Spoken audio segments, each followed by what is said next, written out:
You stand in the shadowed halls of ancient Mesopotamia, where the first written records of humanity speak of something that preceded civilization itself. Long before the great cities rose along the Tigris and Euphrates, before the pyramids pierced the Egyptian sky, there existed stories, whispered, carved, and eventually written, of beings who descended from the heavens and walked among mortals. These were not gods in the distant, untouchable sense. These were the Watchers, and their story begins not with thunder and glory, but with something far more unsettling: desire. The earliest accounts come from the Book of Enoch, a text that predates much of what you know as the biblical canon. Written sometime between the 3rd and 1st centuries BCE, this collection of Hebrew apocalyptic literature describes an event that supposedly occurred in the generations before the Great Flood. 200 angels, led by figures named Semjaza and Azazel, looked down from their celestial realm and saw the daughters of men. What happened next would, according to these ancient scribes, fundamentally alter the trajectory of human history. The Watchers descended. They took human wives. And from these unions came the Nephilim, beings described as giants, heroes, and men of renown. The Hebrew word Nephilim appears in Genesis 6:4, but its meaning has been debated by scholars for millennia. Some translate it as giants. Others prefer fallen ones. Still others suggest it means those who cause others to fall. The ambiguity itself tells you something important. Even the ancient writers struggled to categorize what these beings were. They existed in a liminal space between human and something else, between the known world and the realm of myth. But here is where history becomes tangible rather than mythological. You must understand that these stories were not written in isolation. The ancient Near East was a tapestry of interconnected cultures, each with their own flood narratives, their own tales of divine human hybrids, their own explanations for why certain families seem to possess extraordinary power. The Sumerian king list, compiled around 2100 BCE, records rulers whose reigns stretched for thousands of years, impossibly long lives that ended abruptly with a great flood. The Epic of Gilgamesh, composed around 2100 BCE but referencing far older traditions, tells of a hero who was 2/3 divine and 1/3 human, a man of superhuman strength and ambition who sought immortality. These texts were not isolated curiosities. They were living documents, copied and recopied, translated from Sumerian to Akkadian to Aramaic to Greek, carried along trade routes, discussed in scribal schools, memorized by priests. When Jewish scholars in Alexandria translated the Hebrew scriptures into Greek in the 3rd century BCE, creating what you know as the Septuagint, they rendered Nephilim as gigantes, giants. This translation choice would echo through centuries, shaping how later generations understood these enigmatic figures. The Book of Enoch goes further than Genesis, providing names, numbers, and specific teachings that the Watchers supposedly shared with humanity. Azazel taught men to make swords, knives, shields, and armor, the instruments of warfare. Semjaza taught enchantments and root cutting, the manipulation of plants for magical purposes. Armoros taught the resolving of enchantments. Barakijal taught astrology. Kokabel taught the constellations. Ezekiel taught the knowledge of the clouds. Arakiel taught the signs of the earth. Shamsiel taught the signs of the sun. Sariel taught the course of the moon. These were not arbitrary gifts. You can see in this list a catalog of the fundamental technologies and knowledge systems that separated civilized humanity from hunter-gatherers. Metallurgy, agriculture, astronomy, calendrical calculation, meteorology.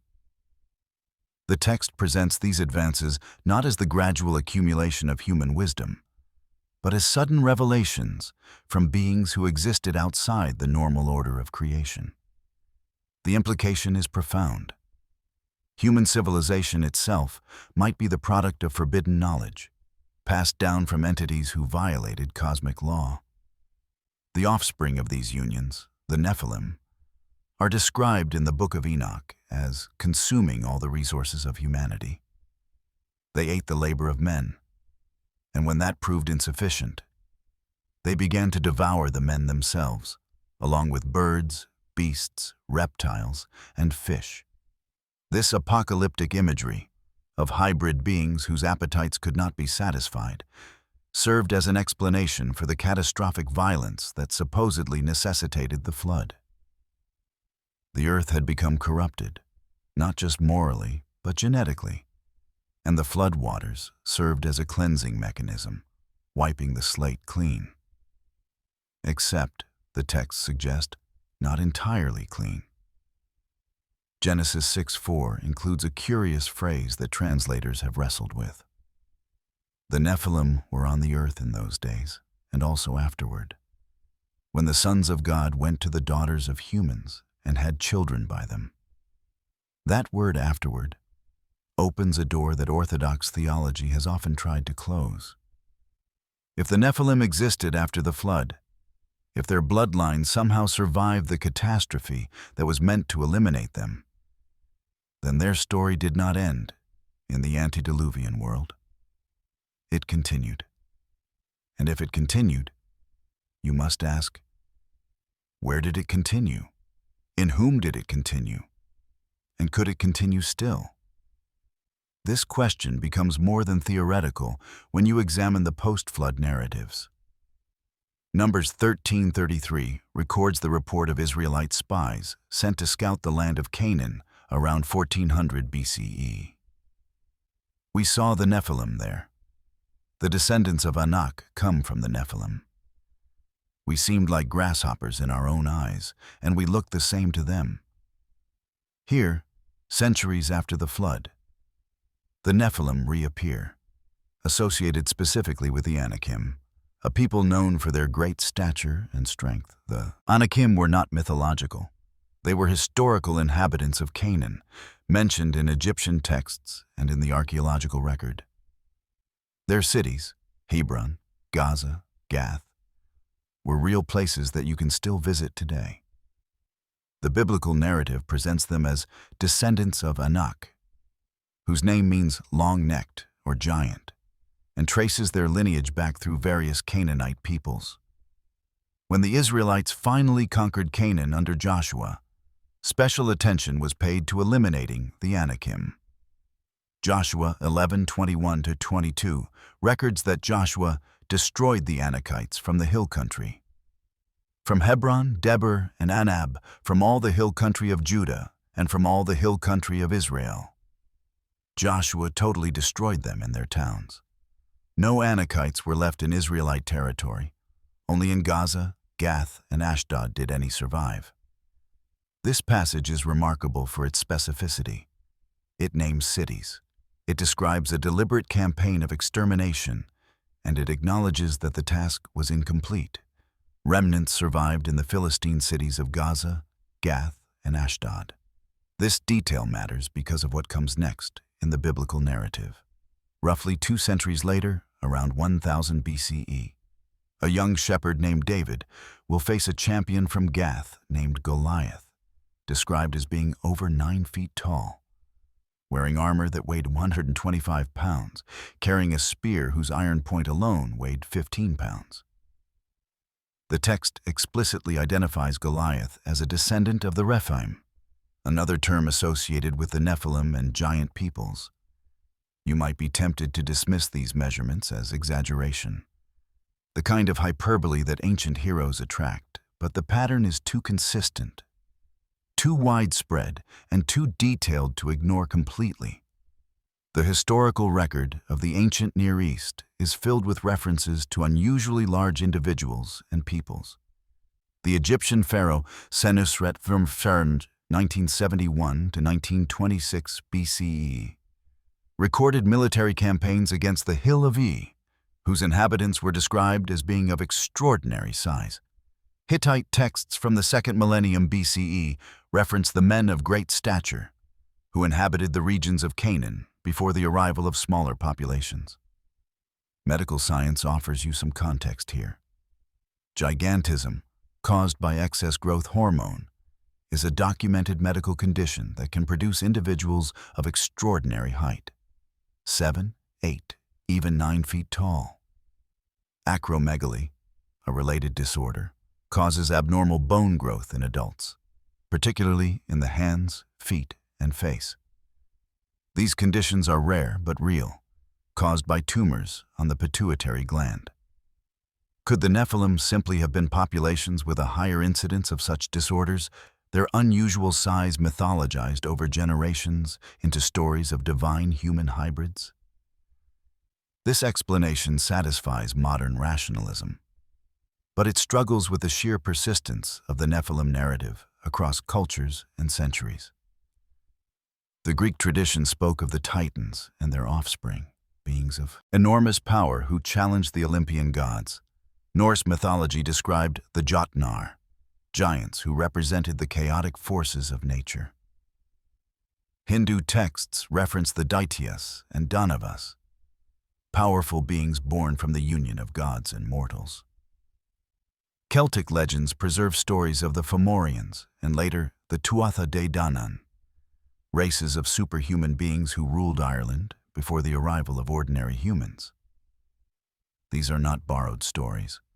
The Norse sagas developed in isolation from Middle Eastern texts.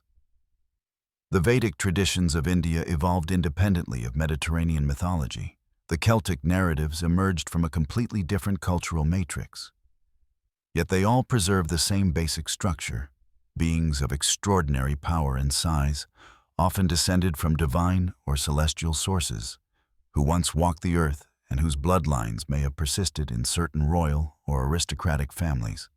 This brings you to the uncomfortable question that lurks beneath all these ancient narratives. What if the pattern is not metaphorical? What if ancient peoples across the world preserved these stories not as religious allegory, but as garbled historical memory of something that actually occurred? And if such bloodlines persisted, if they were deliberately preserved and cultivated, where would you find them today?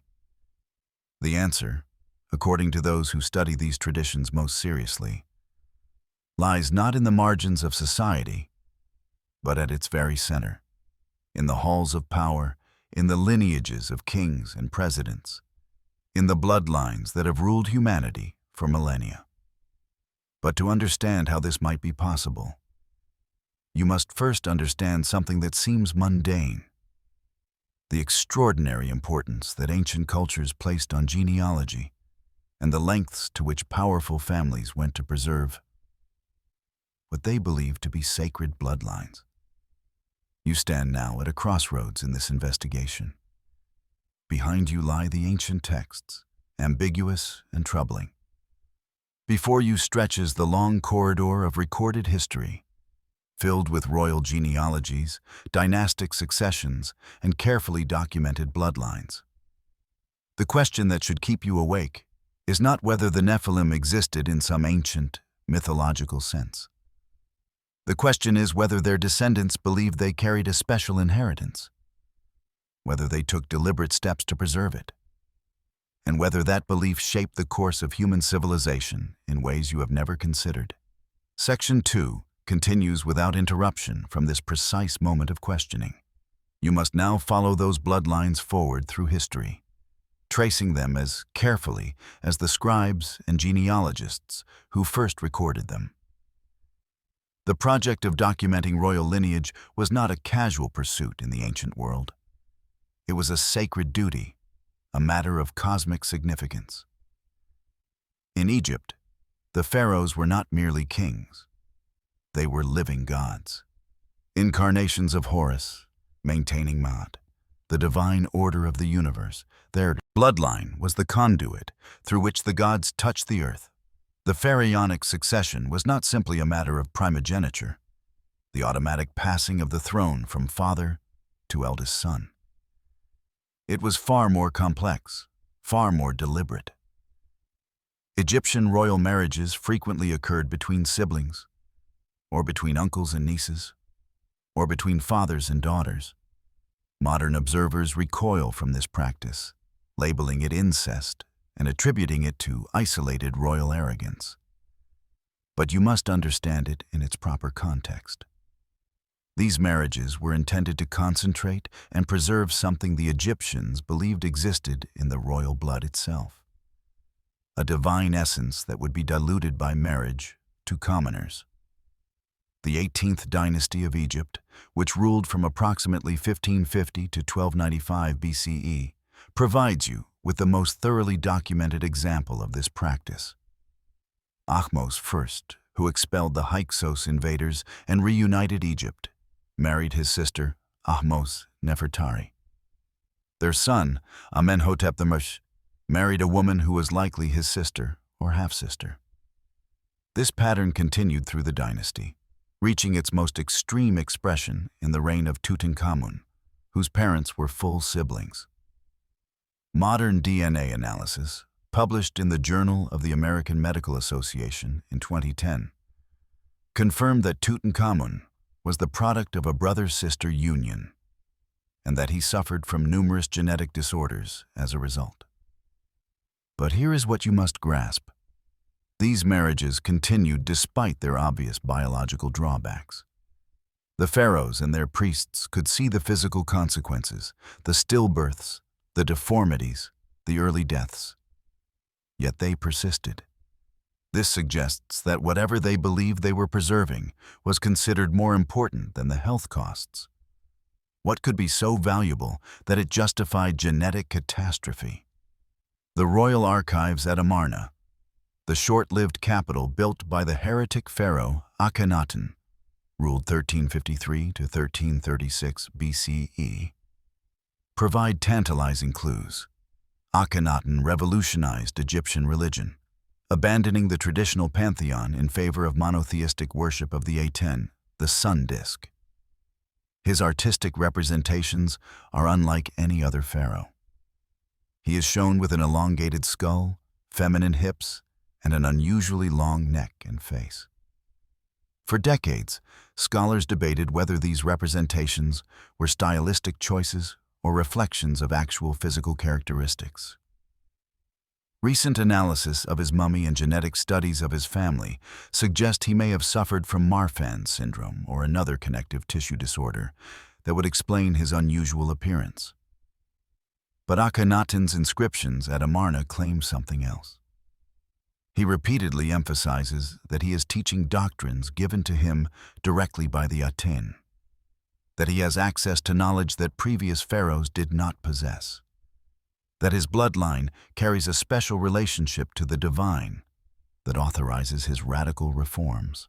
His successors tried to erase him from history, chiseling his name from monuments, destroying his temples, and excluding his reign from official king lists.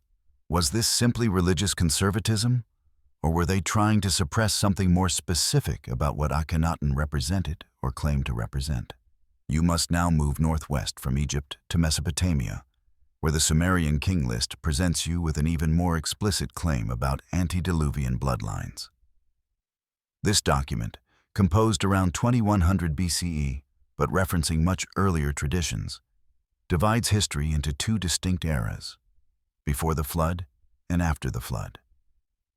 The pre-flood kings are credited with reigns of impossible length, 43,200 years, 36,000 years, 28,800 years. After the flood, reign lengths drop dramatically, but remain superhuman by modern standards. 625 years, 960 years, 200 years. These numbers are not random. They follow mathematical patterns based on the Sumerian sexagesimal base 60 counting system. Scholars have proposed numerous explanations. The numbers represent dynasties rather than individuals. They encode astronomical data. They reflect scribal errors in transmission. They are purely mythological. But the Sumerians themselves did not present them as mythology. The king list was a practical administrative document used to establish the legitimacy of current rulers by connecting them to an unbroken chain of kingship extending back to the moment when kingship descended from heaven. That phrase, descended from heaven, echoes the language used to describe the Watchers in the Book of Enoch. The first king on the list is Alulim of Eridu, who supposedly reigned for 2,800 years. Eridu is not mythological. It is a real city in southern Mesopotamia, excavated by archaeologists in the 19th and 20th centuries. The temple complex at Eridu shows continuous occupation and renovation from approximately 5400 BCE until it was abandoned around 600 BCE. The deepest archaeological layers reveal a small shrine that was rebuilt and expanded more than a dozen times over millennia, always on exactly the same spot, always oriented in the same direction, always dedicated to the same god, Enki, god of wisdom, water, and creation. Sumerian mythology presents Enki as the god who warned the flood hero Ziusudra, the Sumerian equivalent of Noah, about the coming deluge, instructing him to build a boat and preserve the seed of all living things. In some versions of the story, Enki does this in defiance of the other gods, who had decided to destroy humanity entirely. Why would Enki preserve humanity against the will of the divine council? The texts suggest he had a particular interest in human civilization, that he had taught humans the arts of irrigation, agriculture, and writing, and that he viewed them as his own creation in a sense that went beyond mere divine patronage. Here you encounter a pattern that will repeat throughout ancient civilizations: the claim of special divine ancestry combined with the preservation of specific bloodlines through careful marriage practices. The Sumerian city-states were ruled by Ensi, priests, and Lugal, kings, who claimed direct descent from the gods. These were not metaphorical claims. Royal marriage contracts from the 3rd millennium BCE specify that both parties must be able to trace their lineage back to specific divine ancestors. Gudea of Lagash, ruled circa 2144 to 2124 BCE, left numerous inscriptions detailing his divine genealogy, tracing his bloodline back through 30 generations to the goddess Ninhursag. You might be tempted to dismiss this as standard royal propaganda, the kind of divine right mythology that every ancient kingdom produced. But the consistency across cultures and the practical consequences of these beliefs demand closer attention. These genealogies were not optional decorations. They were legal requirements for holding power. A ruler whose bloodline could not be verified, who could not produce the documented evidence of sacred descent, would not be accepted as legitimate. Entire wars were fought over competing genealogical claims. This obsession with bloodline preservation intensified rather than diminished as civilizations became more sophisticated. In ancient Israel, the tribal genealogies recorded in books like Numbers and Chronicles were not merely historical curiosities. They determined land ownership, inheritance rights, and eligibility for the priesthood. Only descendants of Aaron could serve as priests in the temple. Only descendants of David could legitimately claim the throne of Judah. The Israelites maintained these records with obsessive precision. And when the Babylonians destroyed Jerusalem in 586 BCE and carried the elite into exile, one of the first priorities upon return was reconstituting the genealogical records. The priestly families of the Second Temple period, 516 BCE, 70 CE, guarded their genealogies so carefully that they could trace their lineage back more than 1,000 years. Josephus, the first-century Jewish historian, claims in his autobiography that he could trace his own priestly ancestry back through official temple records. When the Romans destroyed the Second Temple in 70 CE, one of the great losses, alongside the building itself and the sacred objects it contained, was the genealogical archive. Without it, Determining who had legitimate priestly descent became impossible, contributing to the fragmentation of Jewish religious authority in the centuries that followed. But you must notice something peculiar. Even after the destruction of the temple, certain Jewish families continued to maintain their genealogical records privately. The Davidic line, in particular, was preserved through careful documentation. The exilarchs, who led the Jewish community in Babylonia from the 2nd through 11th centuries CE, claimed unbroken descent from King David. They maintained detailed family trees, arranged marriages carefully to preserve the bloodline, and were recognized by both the Jewish community and the ruling Muslim caliphates as possessing a special authority based on their ancestry. This pattern, the preservation of specific bloodlines through deliberate marriage practices, maintained over centuries or millennia, justified by claims of divine or extraordinary ancestry, appears in every major civilization you examine. In Persia, the Achaemenid dynasty, 553-30 BCE, claimed descent from Achaemenes, whose own ancestry was traced back to the gods through carefully maintained genealogies. The royal marriages were almost exclusively between close relatives, creating a tightly interwoven family tree that concentrated power and, they believed, preserved sacred blood. When Alexander the Great conquered the Persian Empire in 330 BCE, he did not simply eliminate the royal family and install his own administrators. Instead, he married Statera, daughter of the defeated Persian king Darius III, and encouraged his generals to marry Persian noblewomen. This was not merely a diplomatic gesture. Alexander believed in his own divine descent. His mother Olympias claimed that Alexander's true father was not Philip II of Macedon, but Zeus himself, who had visited her in the form of a serpent. By marrying into the Persian royal line, Alexander was not diluting his bloodline, but concentrating different streams of divine heritage. After Alexander's death in 323 BCE, his generals divided his empire and established their own dynasties. The Ptolemies in Egypt, the Seleucids in Syria and Mesopotamia, the Antigonids in Macedonia. Each of these dynasties practiced the same pattern of sibling marriage and carefully controlled bloodlines that characterized the civilizations they had conquered. The Ptolemies, ruling Egypt for 3 centuries, married brother to sister in direct imitation of the pharaohs, claiming to embody both Greek divine descent from the gods and Egyptian pharaonic divinity. Cleopatra VII, the last Ptolemaic ruler, was the product of at least 3 centuries of systematic inbreeding. Her family tree collapses in on itself. The same names appear repeatedly. The same individuals occupy multiple positions as both ancestors and descendants through different lines. Yet Cleopatra was by all accounts brilliant, politically astute, and physically healthy.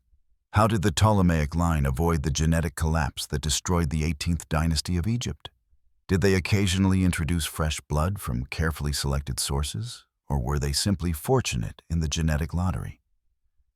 These questions matter because the Ptolemaic pattern was not unique.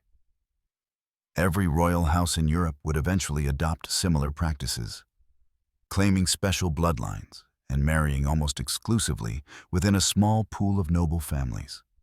But before you can trace those European bloodlines forward to the present day, you must understand the theological framework that gave them meaning. Christianity, emerging in the 1st century CE, would transform how these bloodline claims were understood, not by rejecting them, but by recasting them in a new narrative that made them more rather than less important. The genealogies of Jesus in the Gospels of Matthew and Luke are not historical accidents or literary flourishes. They are theological arguments, demonstrating that Jesus possessed the bloodline credentials necessary to fulfill the role of Messiah. Both genealogies trace his descent from David, though through different lines, Matthew through Solomon, Luke through Nathan.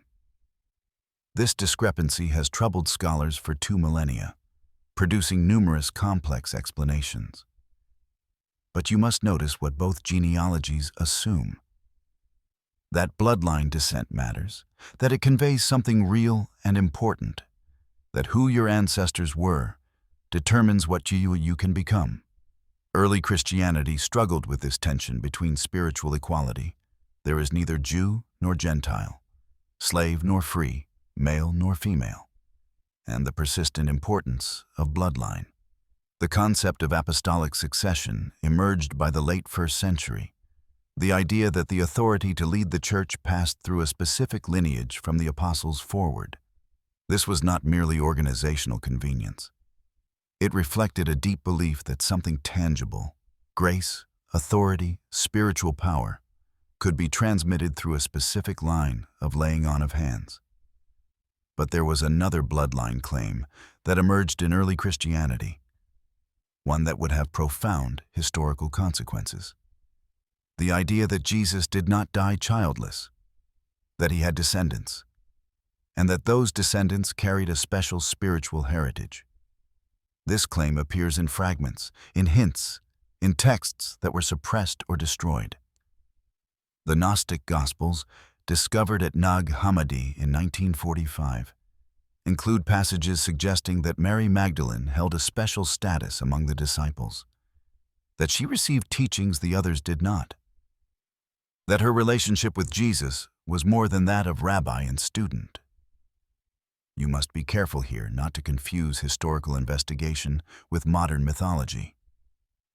The Da Vinci Code and similar works of fiction have so thoroughly popularized the idea of a Jesus bloodline that serious scholarship on the topic has become almost impossible. But beneath the fiction lies a genuine historical question. Why did certain medieval families claim descent from Jesus? Why were these claims taken seriously by some church authorities? And what political and religious consequences flowed from such claims? The Merovingian dynasty, which ruled the Frankish kingdom from the 5th to 8th centuries CE, is the most thoroughly documented example.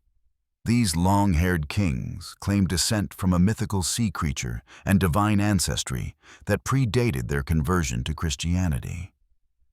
When they converted, they did not abandon these claims, but rather reframed them, some branches of the family suggesting they possessed a special bloodline going back to Jesus himself through the migration of Mary Magdalene to Gaul. Historical evidence for Mary Magdalene in Gaul is non-existent. But the persistence of the claim tells you something important. In medieval Europe, even in Christian Europe, bloodlines still mattered enough that powerful families would manufacture divine ancestry if they could not document it. And the Church, rather than dismissing these claims as heretical, often accommodated them, blessing royal marriages, maintaining genealogical records in monastery archives, and supporting the concept of divinely ordained kingship. The question that should trouble you as you trace these bloodlines forward through history is not whether the Nephilim were real in a biological sense. The question is whether powerful families believed they carried special ancestry, whether they acted on that belief through carefully controlled marriage practices, whether they saw themselves as fundamentally different from ordinary humanity, and whether that self-perception shaped how they wielded power. If kings and queens across millennia truly believed they were descended from gods or from beings who walked between heaven and earth, how would that belief influence their decisions? How would it shape their sense of responsibility to the people they ruled? And what happens when such bloodlines reach the present day? When your current leaders might carry genealogies linking them to the very families who made these extraordinary claims. Section 3 arrives now at the question of evidence. At the intersection of ancient mythology and documented genealogy, at the point where you must decide what weight to give these persistent claims about special bloodlines. The challenge is that you cannot simply dismiss them as superstition. The people who made and maintained these claims were not foolish or unsophisticated. They were often the best educated, most powerful, most historically consequential individuals of their eras. The development of heraldry in medieval Europe provides you with a concrete example of how seriously these bloodline claims were taken. Heraldry emerged in the 12th century CE as a practical system for identifying armored knights in battle. But it rapidly evolved into a complex, symbolic language encoding family descent, marital alliances, and claims to property and title. The science of heraldry, and it was considered a science, required years of study. Heralds were among the most educated people of their time, maintaining libraries of genealogical records, adjudicating disputes about rightful inheritance, and designing coats of arms that visually represented complex family relationships. What strikes you when examining medieval heraldry is how far back these genealogies reached. European royal houses did not merely trace their ancestry to Charlemagne or William the Conqueror. They pushed their genealogies back through Roman emperors, through Germanic tribal kings, through mythological founders, back to Troy, back to the gods themselves.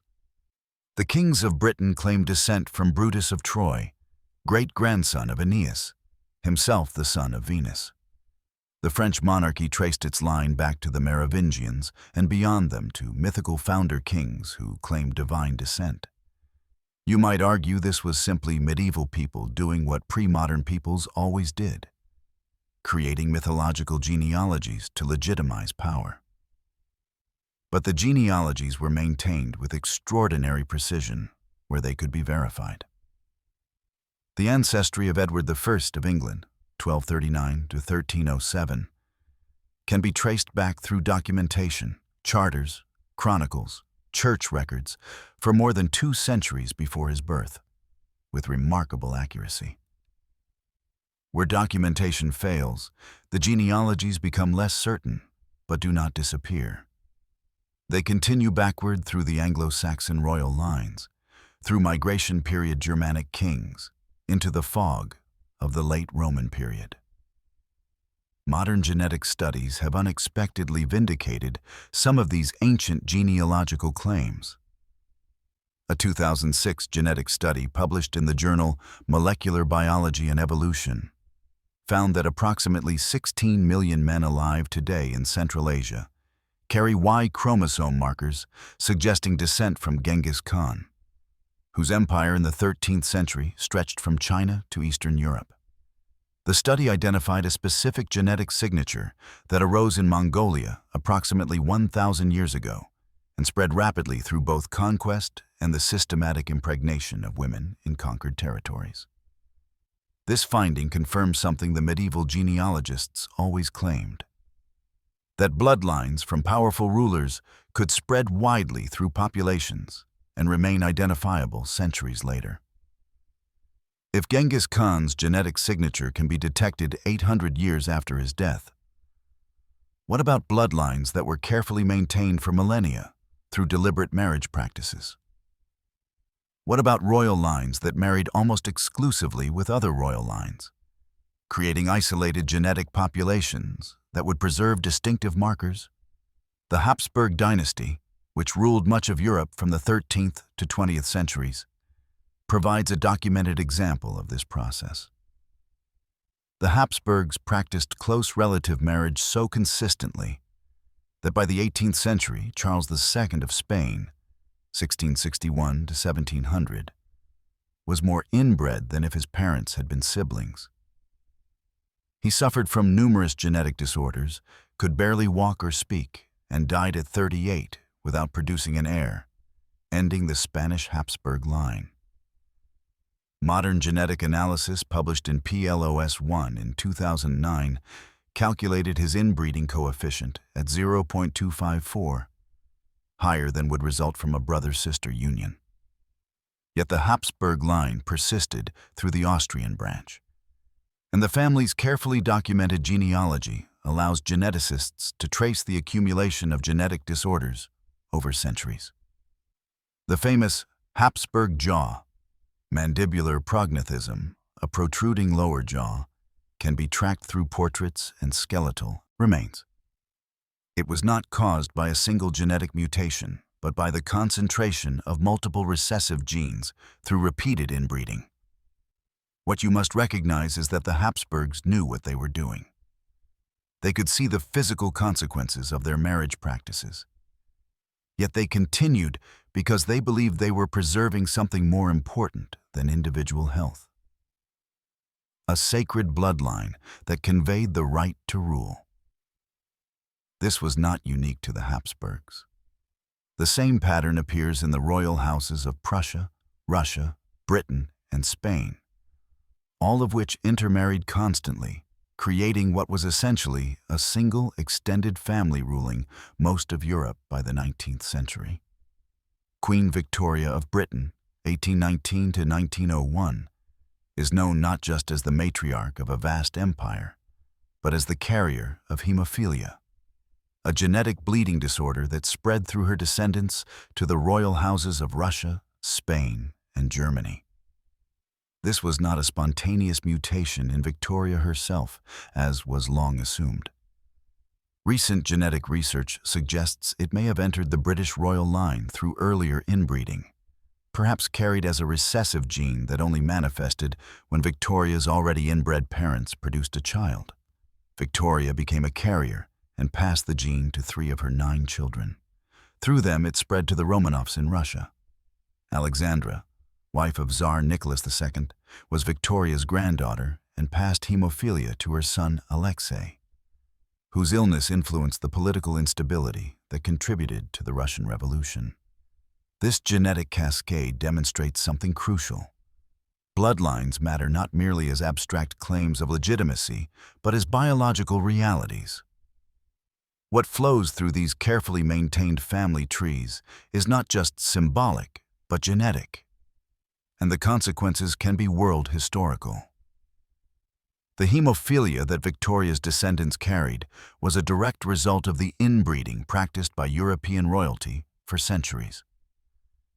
But if negative genetic traits could be concentrated and transmitted through these bloodlines, what about other traits? What about unusual cognitive abilities, exceptional physical characteristics, or even the various genetic peculiarities that the ancient texts describe in the Nephilim and their descendants? Modern human genetics has revealed something that the ancient genealogists did not know, but might have suspected. Most humans carry genetic material from multiple hominin species. The sequencing of the Neanderthal genome, completed in 2010, revealed that all non-African humans carry approximately 14% Neanderthal DNA, inherited from interbreeding between Homo sapiens and Neanderthals approximately 50,000–60,000 years ago. Further research identified genetic material from another hominin species, the Denisovans, present in some modern human populations, particularly in Melanesia and Southeast Asia. These findings fundamentally changed how you must think about human ancestry. For most of the 20th century, the dominant theory was that modern humans evolved in Africa and then replaced all other hominin species without interbreeding. This was wrong. The genomic evidence is clear. Your ancestors interbred with other species of humans, and you carry their genetic legacy. The boundaries between human populations were porous, and the offspring of these unions were viable and fertile. If modern humans interbred with Neanderthals, a separate species or subspecies that had evolved in Europe for hundreds of thousands of years before Homo sapiens arrived, then the biblical and mythological accounts of beings from heaven or from a different order of existence interbreeding with humans become less obviously impossible. You need not take the stories literally as accounts of angels descending from the sky, but you might consider them as garbled memories of encounters between anatomically modern humans and other human species, or between modern humans and populations that had developed unusual genetic characteristics in isolation.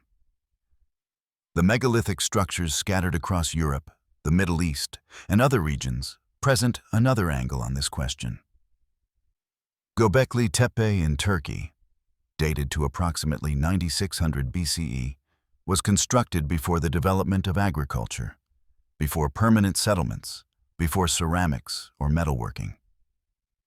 Yet the site required sophisticated planning, large-scale labor coordination, and advanced stoneworking techniques. The massive T-shaped pillars, some weighing more than 10 tons, were quarried, carved with complex animal reliefs, transported, and erected by people who were supposedly nomadic hunter-gatherers. Who organized this work?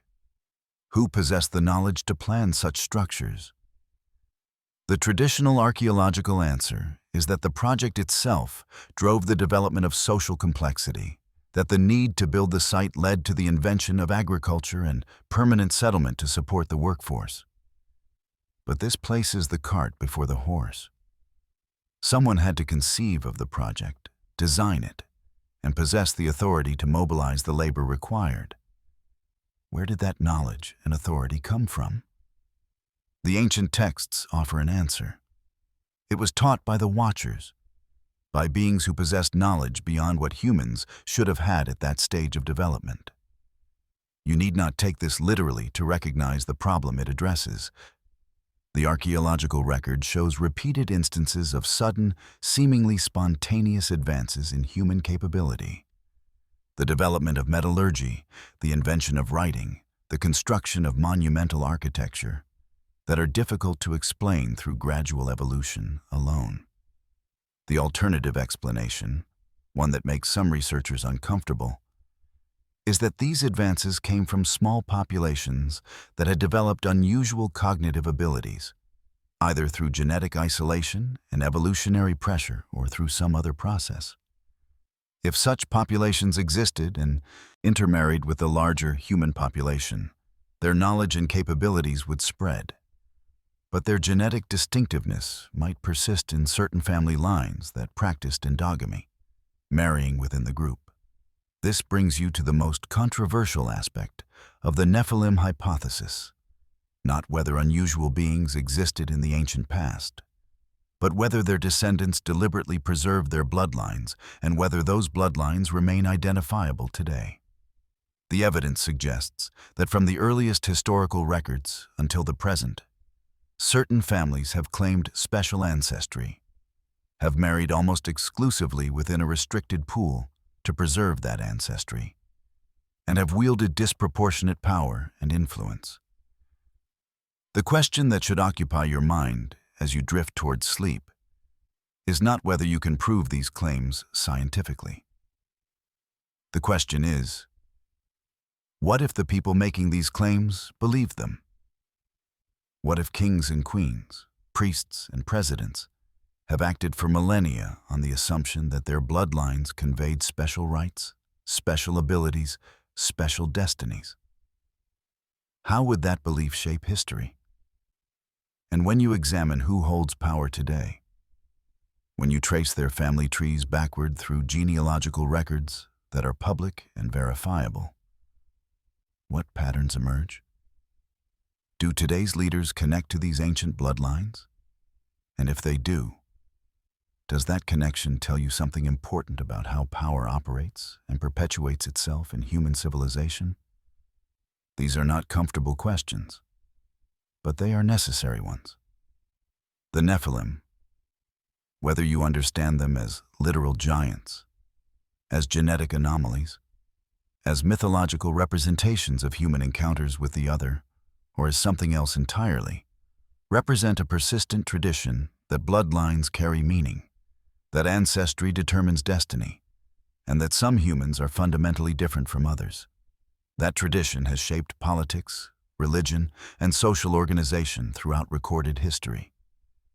It deserves your serious attention, not as ancient superstition, but as a belief system that has had profound material consequences for how human societies organize power and privilege. You find yourself in the archives now, surrounded by the musty smell of old parchment and the weight of centuries-old ink on vellum. These are not mythological texts or religious scriptures. These are legal documents, marriage contracts, property deeds, royal proclamations, that meticulously track the descent of Europe's ruling families through centuries and, in some cases, millennia. The genealogical record of European royalty is perhaps the most thoroughly documented lineage system in human history, maintained by heralds, priests, and archivists with obsessive precision. And what these records reveal, when you examine them carefully, is startling. Nearly every royal house in Europe traces its ancestry back to a remarkably small number of common ancestors, creating a web of interrelated bloodlines that has ruled the continent for more than 1,000 years. The starting point for understanding this genealogical web is Charlemagne, Charles the Great, King of the Franks, who ruled from 768 to 814 CE and was crowned Emperor of the Romans by Pope Leo III on Christmas Day in the year 800. Charlemagne's coronation represented more than political theater. It was a deliberate attempt to revive the Roman Empire, to reconnect Christian Europe with the imperial bloodlines of Rome, and to establish a new dynasty that would unite Germanic tribal power with Roman legitimacy and Christian divine sanction.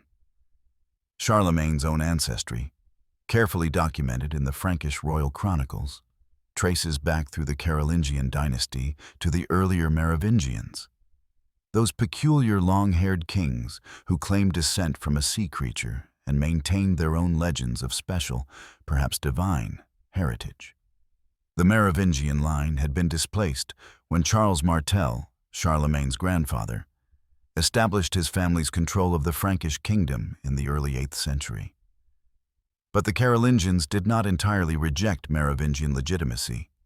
Instead, they incorporated it, with Charles Martel's son, Pepin the Short, marrying into Merovingian-connected nobility before finally assuming the crown himself in 751.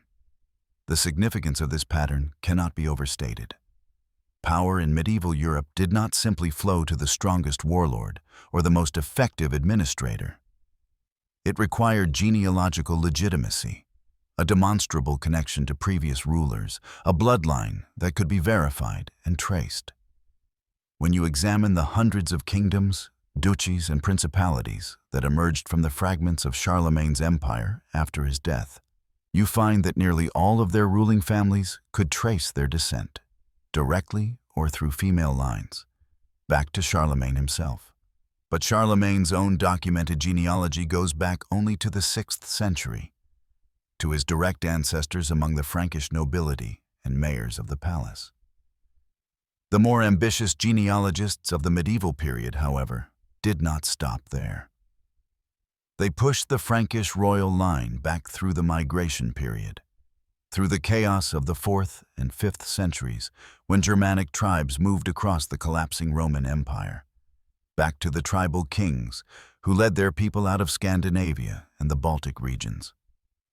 These earlier generations are less certain, the documentation more fragmentary, but the pattern remains consistent. The genealogies claim descent from gods. The Anglo-Saxon royal houses of England trace their ancestry to Odin in Norse mythology. The Swedish royal line claimed descent from Yngvi Freyr, one of the Vanir gods. The Danish kings traced their lineage to Dan, son of Ipper, whose own ancestry went back to the gods. These were not considered metaphorical relationships. The royal genealogies presented them as literal descent, as blood, relationships that conveyed something tangible from the divine to the human. You must understand that these genealogical claims had practical consequences. When William the Conqueror invaded England in 1066, his claim to the English throne rested partly on genealogy. William was not merely a powerful Duke of Normandy. He was descended through his great-great-great-grandmother from Rollo, the Viking chieftain who had been granted Normandy by the Frankish King Charles the Simple in 911. Rollo's own ancestry was traced back through the Scandinavian royal lines to the gods. Meanwhile, Harold Godwinson, whom William defeated at Hastings, could trace his ancestry through the Anglo-Saxon royal house of Wessex back to Cerdic and ultimately to Woden. The Norman conquest did not eliminate the Anglo-Saxon royal bloodline. It merged with it. William married Matilda of Flanders, who carried both Carolingian and Anglo-Saxon royal blood through her mother. Their descendants, who would rule England for centuries, combined Norman, Anglo-Saxon, Carolingian, and ultimately Merovingian bloodlines into a concentrated royal heritage. This was not accidental. Medieval marriages, particularly royal marriages, were strategic genetic projects designed to combine and concentrate specific bloodlines. The Plantagenet dynasty, which ruled England from 1154 to 1485, provides you with an extraordinary example of how these bloodlines intertwined across Europe. The dynasty began when Henry II, great-grandson of William the Conqueror, married Eleanor of Aquitaine, who was herself one of the most powerful and remarkable figures of the medieval period. Eleanor had previously been married to Louis VII of France, making her Queen of France before that marriage was annulled. As Duchess of Aquitaine in her own right, one of the largest and wealthiest territories in France, she brought vast lands and an impeccable pedigree to her marriage with Henry. Eleanor's ancestry connected to the highest nobility of France and, through various lines, back to Charlemagne and beyond. Her children with Henry II would marry into the royal houses of Castile, Sicily, and the Holy Roman Empire, creating a web of alliances and bloodline connections that spanned Europe. When you trace the descent of these Plantagenet children forward through time, you find their genes spreading through virtually every subsequent royal house in Europe. This genealogical concentration accelerated during the late medieval and early modern periods. By the 15th century, the major royal houses of Europe, England, France, Spain, Portugal, Scotland, the various German principalities, the Italian states, Poland, Hungary, were all intermarrying with such consistency that they formed essentially a single extended family. The Habsburgs, who would come to dominate much of Europe, were particularly systematic in their marriage strategy, captured in their famous motto, "Let others wage war, you, happy Austria, marry." The Habsburgs traced their own ancestry back through various lines to the Carolingians and ultimately claimed descent from the Merovingians. Through centuries of calculated marriages, they accumulated territories, titles, and bloodlines from across Europe. By the 16th century, when Charles V ruled as Holy Roman Emperor, he controlled Spain, the Netherlands, Austria, much of Italy, and vast territories in the New World. This unprecedented concentration of power rested not primarily on military conquest, but on genealogy, on the careful accumulation and preservation of bloodline claims through marriage. The documentation of these royal genealogies was not a casual enterprise. Each royal house maintained archives staffed by specialized genealogists and heralds whose full-time occupation was tracking bloodlines, verifying claims, and arranging marriages that would strengthen or concentrate desirable genetic connections. The Spanish court under Philip II in the late 16th century employed dozens of genealogists who maintained not just the family tree of the Spanish Habsburgs, but comprehensive records of all European nobility, tracking which families carried which bloodlines, which marriages would produce children with the most concentrated royal heritage. When you examine these genealogies, you notice certain names appearing repeatedly, certain lineages that were particularly prized and deliberately preserved. The Carolingian descent was always valuable, but so were connections to the Byzantine imperial line, to the Crusader kingdoms of the Holy Land, and to certain noble families whose ancestry was traced back to the late Roman period. The genealogists knew what modern genetics has only recently confirmed, that intensive inbreeding would produce genetic problems. They attempted to manage this by occasionally introducing fresh blood from carefully selected noble families whose own genealogies, while perhaps less prestigious, carried fewer accumulated genetic disorders. But the selection of these families was not random. The genealogical archives reveal that when royal houses needed to introduce new blood, they preferentially chose families whose own ancestry, when traced back far enough, connected to the same ancient bloodlines. A 16th century Habsburg might marry a German countess from a relatively minor family, but the genealogists would verify that this countess's maternal great-great-grandmother had carried Carolingian descent through a junior branch of an old Frankish noble house. The appearance of new blood masked the reality of continued endogamy within a larger but still restricted genetic population. The Reformation and the religious wars of the 16th and 17th centuries did not break this pattern. They reinforced it. Protestant royal houses married other Protestant nobility. Catholic houses married Catholic families, but both groups continued to prioritize genealogical purity and demonstrable descent from the ancient royal lines. When Elizabeth of England chose not to marry, she broke a centuries-old tradition and created a succession crisis that would ultimately bring the Stuart dynasty, descended from the Scottish royal line, to the English throne. The Stuarts traced their own ancestry back through the Scottish kings to the Irish high kings, and according to some genealogies, to the Scythian princes and ultimately to Egyptian pharaohs. These more exotic genealogical claims, Scottish kings descended from Egyptian princesses, are usually dismissed by modern historians as medieval fabrications. And certainly, the specific details are historically unsupportable. There is no evidence of Egyptian princesses traveling to ancient Ireland. But the persistence of these claims across multiple cultures and centuries points to something important: the belief that royal bloodlines had an Eastern origin, that they connected back to the ancient Near Eastern civilizations of Egypt, Mesopotamia, and Canaan, where the original claims of divine or semi-divine ancestry arose. The medieval genealogists who traced these exotic descents were not stupid. They were among the most educated people of their time, with access to extensive archives and chronicles.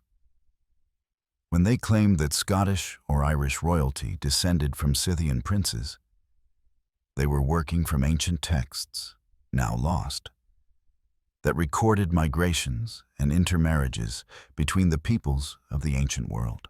Some of these texts may have been legendary, but others were historical records that preserved real population movements and genetic exchanges. Modern genetic studies have begun, in some cases, to vindicate aspects of these ancient genealogical traditions. A 2006 study published in the American Journal of Human Genetics found that a specific Y chromosome signature, haplogroup R1b, is present in high concentrations in Ireland, Scotland, and the Basque region of Spain.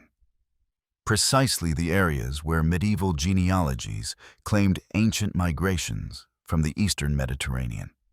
This haplogroup originated in the Middle East or Central Asia and spread westward during the Late Bronze Age and Iron Age, exactly when the legendary migrations recorded in medieval genealogies supposedly occurred. This does not prove that Irish kings descended from Egyptian pharaohs, but it does confirm that significant genetic connections exist between populations that medieval genealogists, working without any concept of genetics, somehow identified as related. They detected real patterns in the biological data, even though they lacked the scientific framework to understand what they were seeing.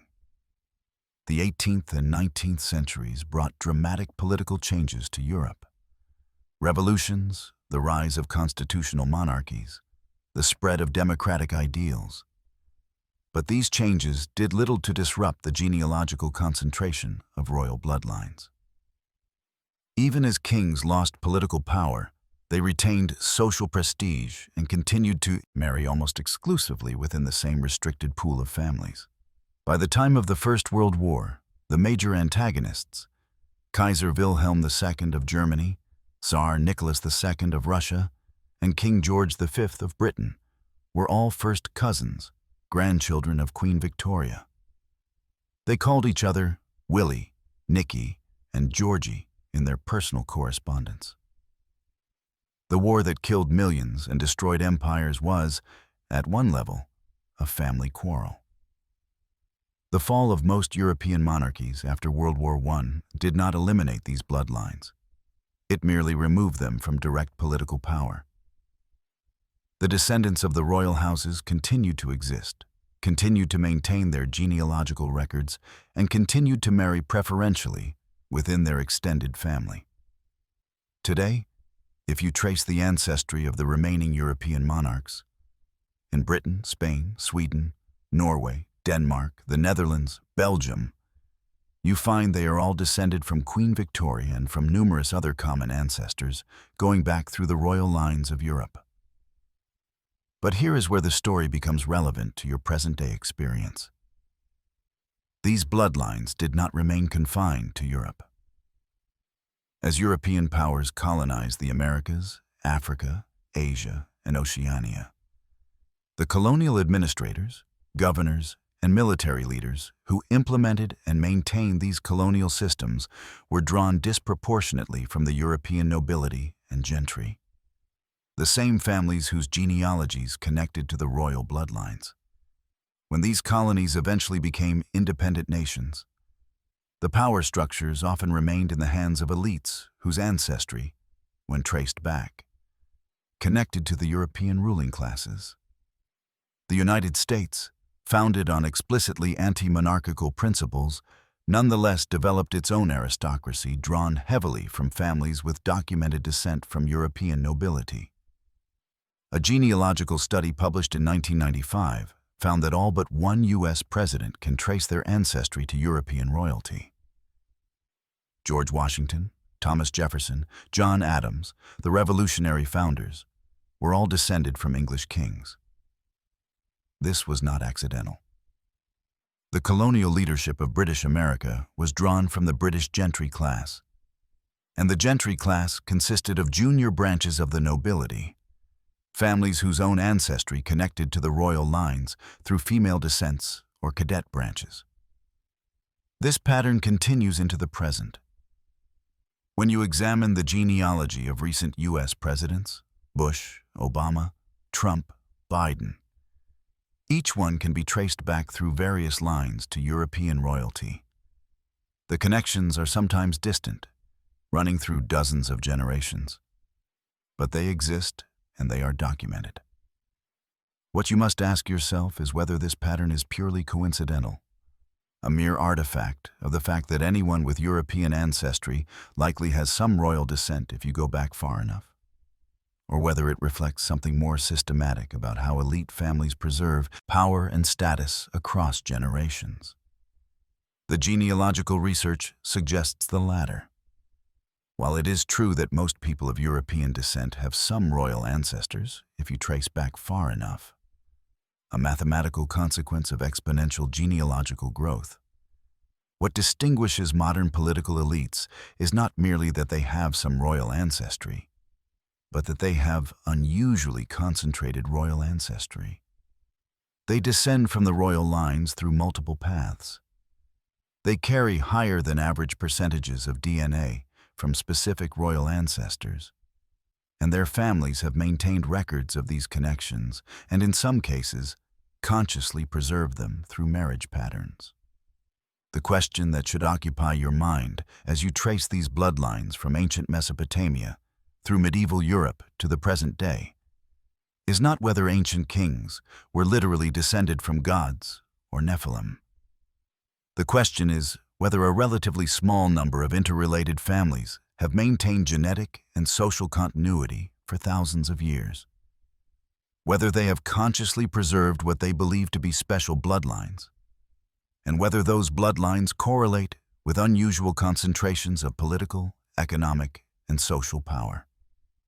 If the answer to these questions is yes, as the genealogical evidence suggests it might be, then you must reconsider fundamental assumptions about how power operates in human civilization, about whether democracy and meritocracy are real, or merely surface phenomena masking deeper continuities of bloodline and family.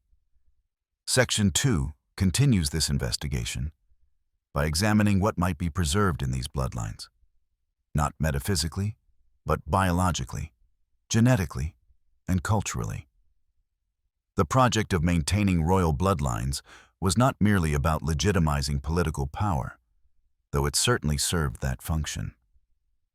It was also based on beliefs, whether justified or not, that these bloodlines carried specific traits, abilities, or characteristics that made their bearers fundamentally different from ordinary people.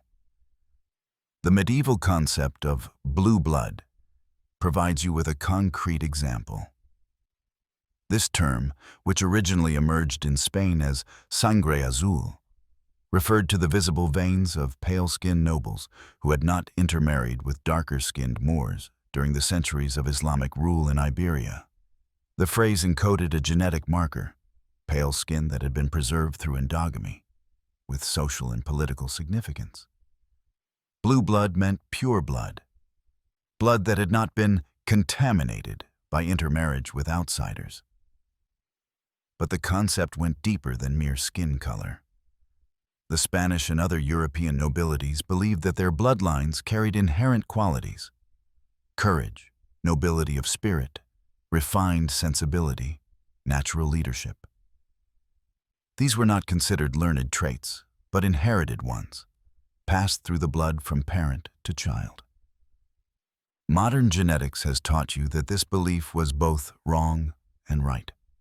It was wrong in the sense that complex behavioral and psychological traits are not determined by simple genetic inheritance, and certainly not by the specific bloodline patterns that medieval Europeans tracked. But it was right in recognizing that genetics matter, that heredity influences human traits, and that selective breeding, which is what royal marriage patterns constituted, could concentrate specific genetic characteristics. The Habsburg jaw, that pronounced underbite that characterized the Spanish Habsburg line, demonstrates this principle clearly. This trait was not mysterious or supernatural. It was the result of specific genetic variants that became concentrated through repeated inbreeding. Modern analysis has identified the genetic basis of mandibular prognathism and traced its accumulation in the Habsburg line. But while the Habsburg jaw was a visible genetic marker, what about less visible traits? What about intelligence, temperament, cognitive abilities, or even more subtle neurological characteristics that might influence how individuals process information, make decisions, or exercise power? The field of behavioral genetics has established that many psychological and cognitive traits are heritable, though the genetic architecture is complex and involves many genes interacting with environmental factors. Intelligence, as measured by IQ tests, has a heritability estimate of approximately 0.5 to 0.8 in adults, meaning that 50 to 80% of the variation in IQ in a population can be attributed to genetic differences. Personality traits like conscientiousness, openness, and extroversion also show significant heritability. Even political attitudes and religious beliefs show some genetic influence, though the mechanisms are not well understood. If these traits are heritable, and if royal families practiced intensive inbreeding for centuries, then you would expect to see specific psychological and cognitive profiles emerging in royal bloodlines. The historical record provides some evidence for this. European royal families showed unusually high rates of certain psychological conditions. The Wittelsbach dynasty of Bavaria, for instance, had numerous members diagnosed with severe mental illness, including Ludwig II, the Mad King of Bavaria, who built fantastic castles and became increasingly detached from reality before his mysterious death in 1886. The Romanov dynasty of Russia similarly showed patterns of psychological instability, with several Tsars exhibiting signs of paranoia, depression, or other mental health issues. But the royal bloodlines also produced individuals of extraordinary capability. Elizabeth I of England, Frederick the Great of Prussia, Maria Theresa of Austria. These were not merely privileged individuals who happened to inherit thrones. They were exceptionally intelligent, politically astute, and capable of wielding power effectively in extremely complex circumstances. When you survey European history, you find that royal bloodlines, despite the genetic load of inbreeding, produced a disproportionate number of highly capable individuals who shaped the course of civilization. This paradox, that intensive inbreeding produced both genetic disorders and extraordinary individuals, makes sense if you understand that genetic concentration works in both directions. Deleterious recessive genes become expressed, causing genetic diseases, but advantageous gene combinations can also be concentrated, producing individuals with unusual abilities. If the royal bloodlines began with individuals who possessed unusual cognitive or psychological traits, whether through random mutation, through genetic isolation, or through some other mechanism, then the project of preserving those bloodlines through endogamy would concentrate whatever genetic factors underlaid those traits. What specific traits might have been preserved? The historical record suggests several possibilities. First, an unusual tolerance for, or even comfort with wielding power over others. Most humans, research suggests, are uncomfortable with holding power over other people and exercise authority reluctantly.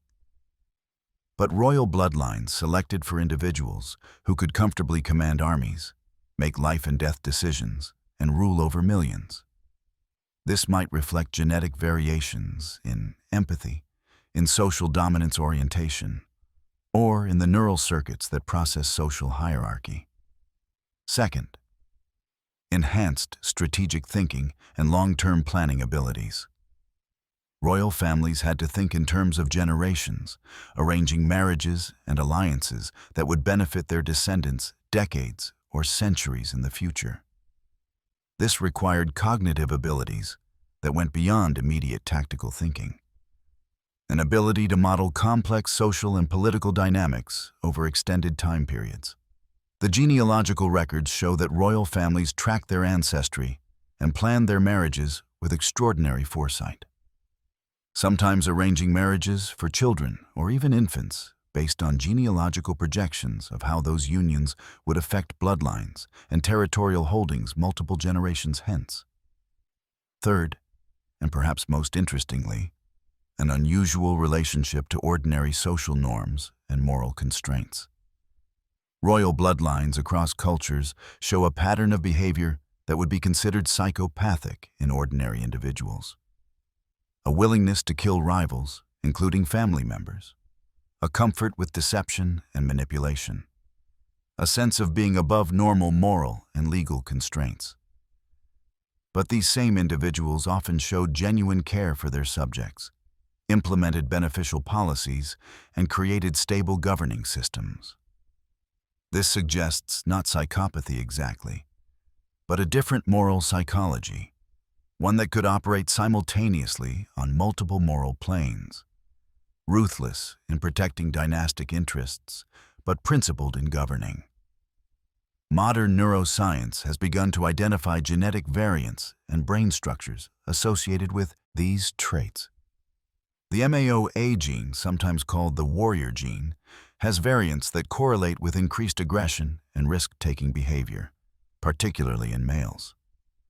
Variations in the dopamine receptor genes, DRD2 and DRD404, correlate with novelty-seeking behavior and reduced sensitivity to social norms.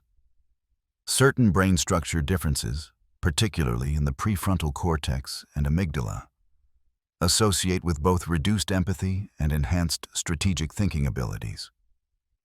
You must not jump to conclusions here. The genetics of complex behavioral traits is extraordinarily complicated, and no simple genetic profile produces the royal personality. But if royal bloodlines selected for specific psychological traits over many generations, and if those traits had any genetic basis at all, then you would expect to see genetic signatures in these populations that differ from the general population. No such comprehensive genetic study of royal bloodlines has been published. But the existence of distinctive physical markers, like the Habsburg jaw, suggests that distinctive psychological markers might also exist. The cultural transmission of these traits is perhaps even more important than the genetic transmission. Royal children were raised in specific environments designed to cultivate the abilities and mindsets appropriate for rule. They learned multiple languages, studied history and philosophy, received military training, and were taught from birth that they were fundamentally different from ordinary people. This socialization might have been more important than genetics in producing the royal personality. But the two factors worked together. Genetic predispositions were amplified by cultural practices, and cultural practices were maintained because they successfully produced individuals capable of wielding power. When these royal bloodlines spread beyond Europe through colonization and intermarriage with local elites, they carried both their genetic heritage and their cultural practices. The British Empire, at its height, was administered by a relatively small number of families from the British aristocracy and gentry, families whose genealogy connected them to the royal bloodlines. These families staffed the colonial office, the military officer corps, the governorships and administrative positions that ruled a quarter of the world's population. They brought with them not just British law and institutions, but British assumptions about hierarchy, about the natural ordering of society, about who should rule and who should be ruled. The legacy of this system persists. When you examine the leadership of formerly colonized nations, you often find that the post-colonial elites are descended from families who collaborated with colonial authorities, who intermarried with colonial administrators, or who were educated in colonial institutions specifically designed to create indigenous ruling classes that shared the values and often the genealogical connections of the colonizers.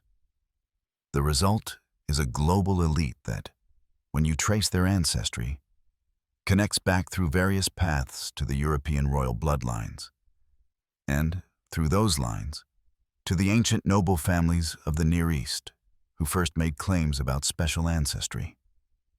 This is not a conspiracy in the usual sense.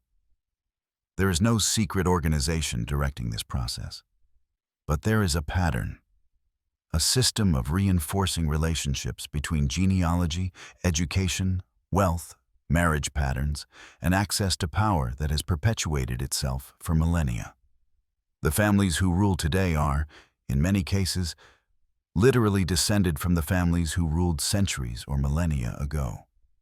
They maintain this position not primarily through coercion, but through subtler mechanisms: educational gatekeeping, social networks, marriage patterns, and cultural transmission of the skills and mindsets required to operate at elite levels.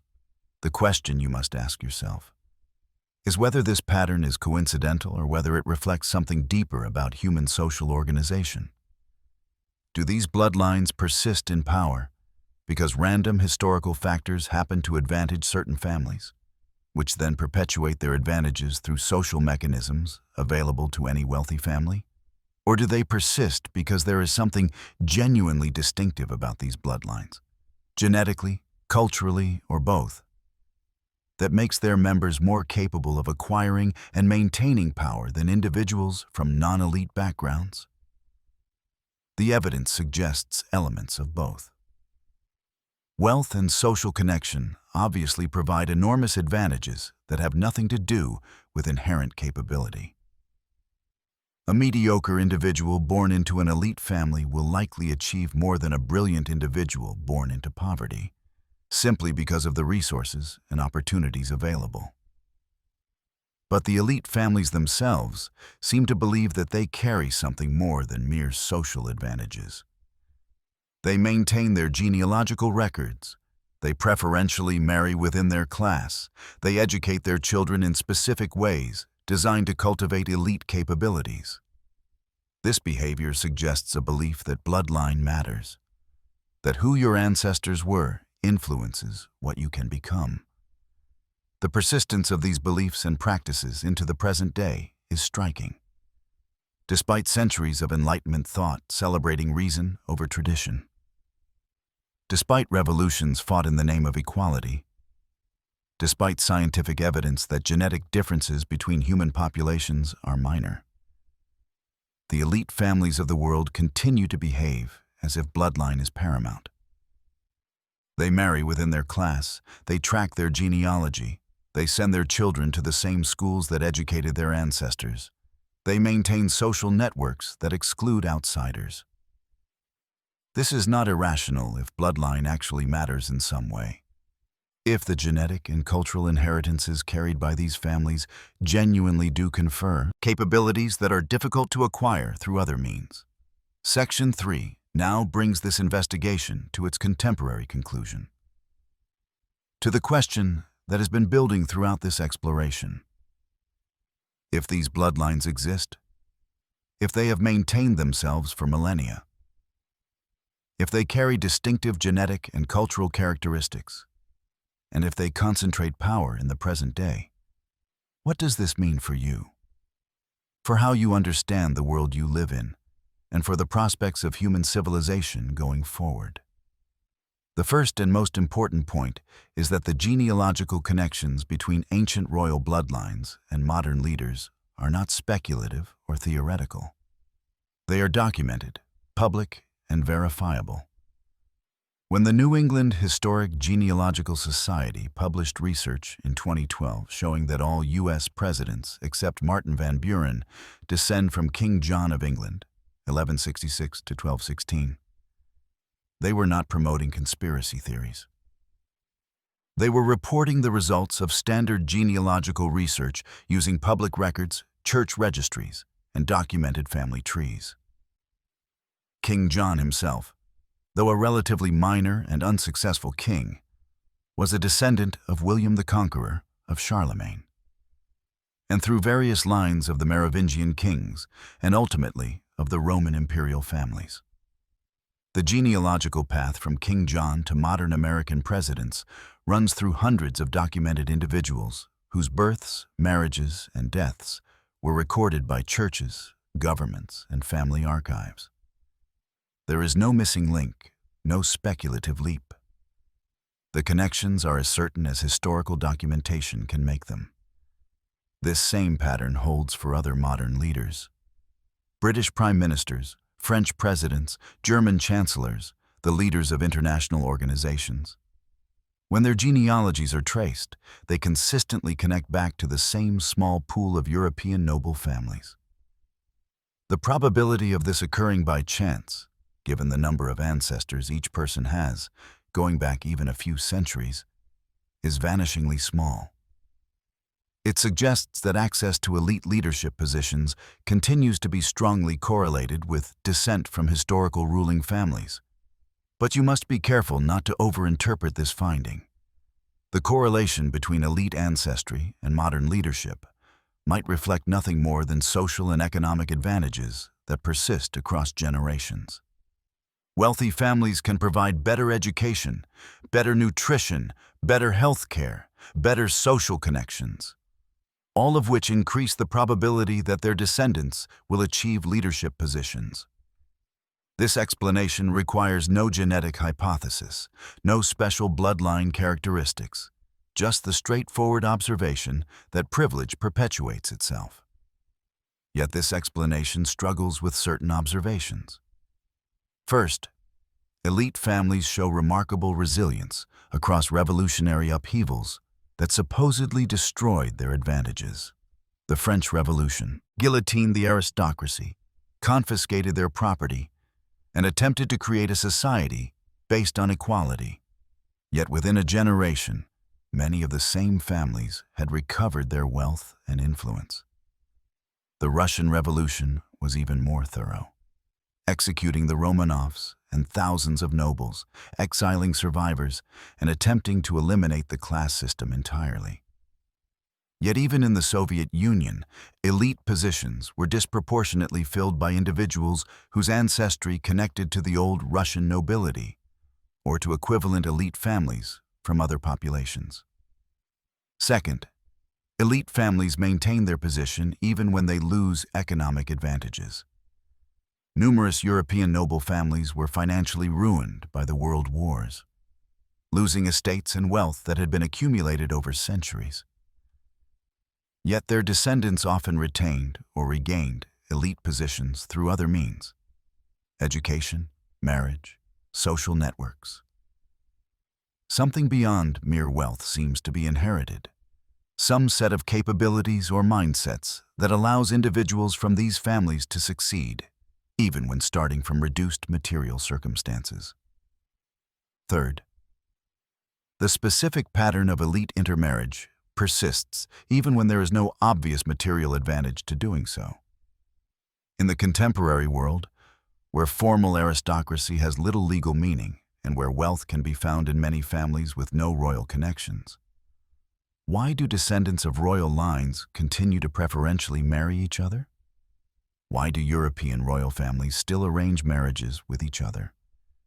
And why do the families of American and European political and business elites intermarry with such regularity? The social registers of major cities. The lists of families considered old money or truly elite show remarkable genealogical interconnection and, when traced back, consistent descent from the same historical royal and noble lines.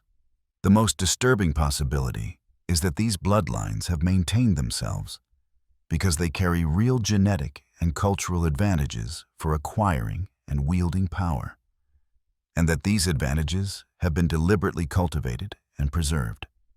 This would not require any supernatural explanation. It would simply require that human populations subjected to strong selection pressure for specific traits, in this case, the ability to rule over others, would evolve genetic and cultural characteristics that enhance those traits. Royal bloodlines practiced selective breeding for political and social dominance for thousands of years. If heredity influences behavioral and cognitive traits at all, then this selective breeding should have produced detectable effects.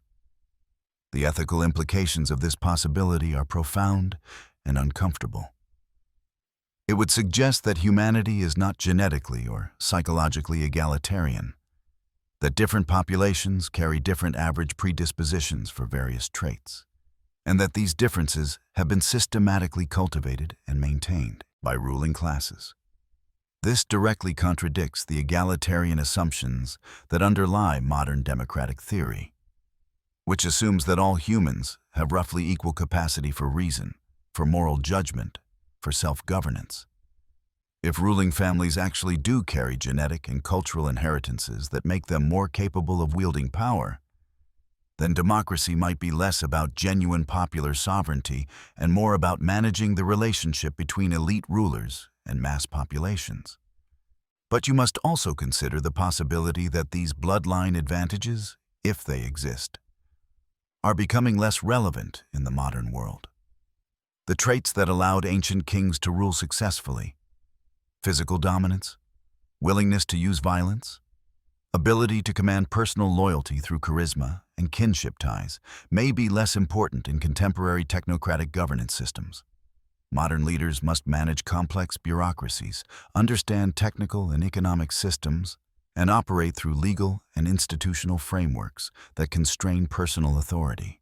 These demands might require different capabilities than those cultivated in royal bloodlines. Yet when you examine who succeeds in modern systems, you find the same families appearing repeatedly.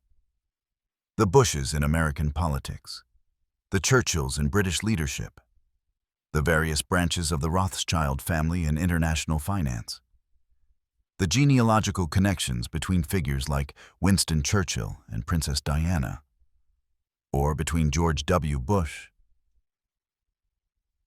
and Barack Obama, both descended from John Lackland through different lines, or between numerous Silicon Valley tech leaders and old American families whose own ancestry traces to European nobility. These connections are public, documented, and statistically improbable if leadership position is truly meritocratic and unrelated to ancestry.